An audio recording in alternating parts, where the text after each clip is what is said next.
जय श्री राम।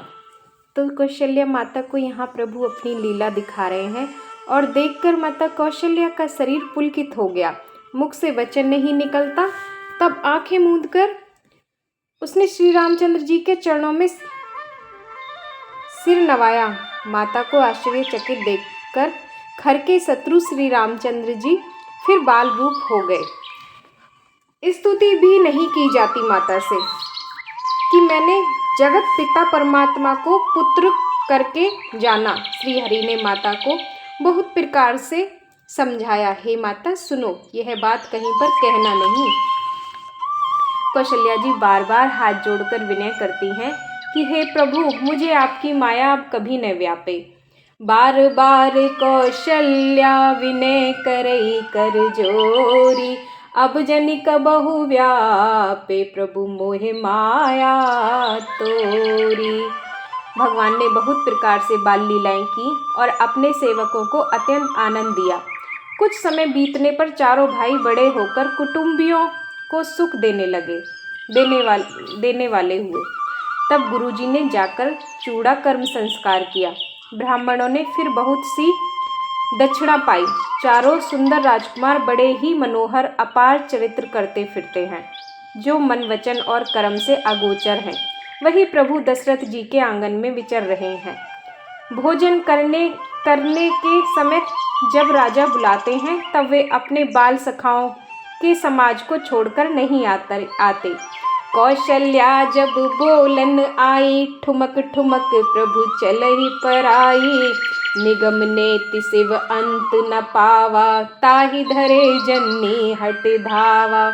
और तब कौशल्या जी जब बुलाने आती हैं तब प्रभु ठुमक ठुमक कर भाग चलते हैं, जिनका वेद नेति कहकर निरूपण करते हैं, और शिवजी ने जिनका अंत नहीं पाया। माता उन्हें हठ पूर्वक पकड़ने के लिए दौड़ती हैं। वे शरीर में धूल लपेटे हुए और राजा ने हंसकर उन्हें गोद में बैठा लिया।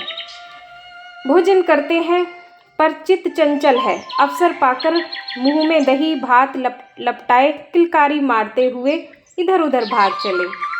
श्री रामचंद्र जी की बहुत ही सरल और सुंदर मन भावनी बाल लीलाओं का सरस्वती, शेष जी, शिव जी और वेदों ने गान किया है।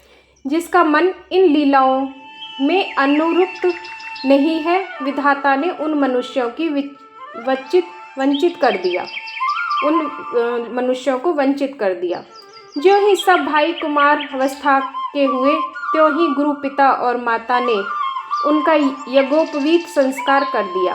श्री रघुनाथ जी गुरु के घर में विद्या पढ़ने गए और थोड़े ही समय में उनको सब विद्याएं आ गई। चारों वेद जिनके स्वाभाविक श्वास हैं, वे भगवान पढ़े या बड़ा कौतुक है। चारों भाई विद्या, विनय, गुण और शील में निपुण हैं और सब राजाओं की लीलाओं के ही खेल खेलते हैं। हाथों में बाण और धनुष बहुत ही सुशोभित होते हैं। रूप देखते ही चराचर मोहित हो जाते हैं। वे सब भाई जिन गलियों में खेलते हैं, उन गलियों के सभी स्त्री पुरुष उनको देखकर स्नेह से शिथिल हो जाते हैं अथवा ठिठक कर रह जाते हैं। कौशलपुरवासी नर नारी वृंद अरुबाल, प्राणहुते प्रिय लागत सब कहु राम कृपाल। कौशलपुर के रहने वाले स्त्री पुरुष, बूढ़े और बालक सभी को कृपालु श्री रामचंद्र जी प्राणों से भी बढ़कर हैं, प्यारे हैं। श्री रामचंद्र जी भाइयों और इष्ट मित्रों को बुलाकर साथ ले लेते हैं और नित्य वन में जाकर शिकार खेलते हैं। मन में पवित्र समझकर मृगों को मारते हैं और प्रतिदिन लाकर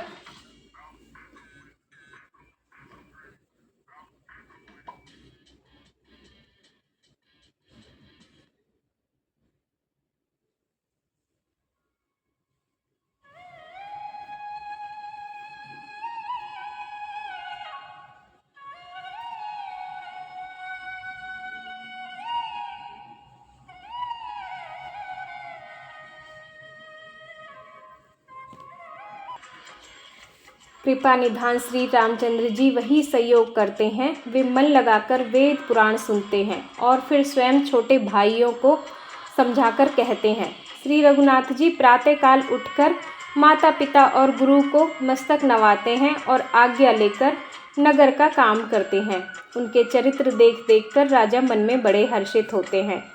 व्यापक अकल अनीह अज निर्गुण नाम न रूप, भक्त हेतु नाना विधि करत चरित्र अनूप। जो व्यापक अकल, इच्छा रहित, अजन्मा और निर्गुण है तथा जिनका न नाम है न रूप है, वही भगवान भक्तों के लिए नाना प्रकार के अनुपम चरित्र करते हैं। यह सब चरित्र मैंने गाकर कहा है। अब आगे की कथा मन लगाकर सुनो। ज्ञानी महामुनि विश्वामित्र जी वन में शुभ आश्रम जानकर बसते हैं, पवित्र स्थान जानकर, जहाँ वे मुनि जप यज्ञ और योग करते थे, परंतु मारीच और सुभासु बहुत डरते थे। यज्ञ देखते ही राक्षस दौड़ पड़ते थे और उपद्रव मचाते थे, जिससे मुनि बहुत दुख पाते थे। गाधी के पुत्र विश्वामित्र जी के मन में चिंता छा गई कि ये पापी राक्षस भगवान के बिना न मरेंगे। तब श्रेष्ठ मुनि ने मन में विचार किया कि प्रभु ने पृथ्वी का भार हरने के लिए अवतार लिया है। इसी बहाने जाकर मैं उनके चरणों का दर्शन करूं और विनती करके दोनों भाइयों को ले आऊं, जो ज्ञान और वैराग्य और सब गुणों के धाम हैं। उन प्रभु को मैं नेत्र भर के देखूंगा। बहुविधि करत मनोरथ, जात लाग नहीं बार, करी मज्जन सरऊ जल गए भूप दरबार। बहुत प्रकार से मनोरथ करते हुए जाने में देर नहीं लगी। सरयू जी के जल में स्नान करके वे राजा के दरवाजे पर पहुँचे। राजा ने तब मुनि का आना सुना। तब वे ब्राह्मणों के समाज को साथ लेकर मिलने गए और दंडवत करके मुनि का सम्मान करते हुए उन्हें लाकर अपने आसन पर बैठाया। चरणों को धोकर बहुत पूजा की और कहा, मेरे समान धन्य आज दूसरा कोई नहीं है। फिर अनेक प्रकार के भोजन करवाए, जिससे श्रेष्ठ मुनि ने अपने हृदय में बहुत ही हर्ष प्राप्त किया। फिर राजा ने चारों पुत्रों को मुनि के चरणों पर डाल दिया। श्री रामचंद्र जी को देखकर मुनि अपनी देह की सुध भूल गए। वे श्री रामचंद्र जी के मुख की शोभा देखते ही ऐसे मग्न हो गए मानो चकोर पूर्ण चंद्रमा को देखकर लुभा गया हो। तब राजा ने मन में हर्षित होकर ये वचन कहे, हे मुनि, इस प्रकार कृपा तो आपने कभी नहीं की। आज किस कारण से आपका शुभागमन हुआ है, कहिए, मैं उसे पूरा करने में देर नहीं लगाऊंगा। तब मुनि बोले, असुर समूह सतावहि मोहि, मैं जाचन आयौ नृप तोहि, अनुज समेत देहु रघुनाथा, निश्चर बंध में होब सनाथा। हे राजन, राक्षसों के समूह मुझे बहुत सताते हैं, इसलिए मैं तुमसे कुछ मांगने आया हूँ। छोटे भाई सहित श्री रघुनाथ जी को मुझे दे दो। राक्षसों के मारे जाने पर मैं सनाथ हो जाऊंगा। देहु भूप मन हर्षित, तजहु मोह अज्ञान, धर्म सुजस प्रभु तुमको इन कह अति कल्याण।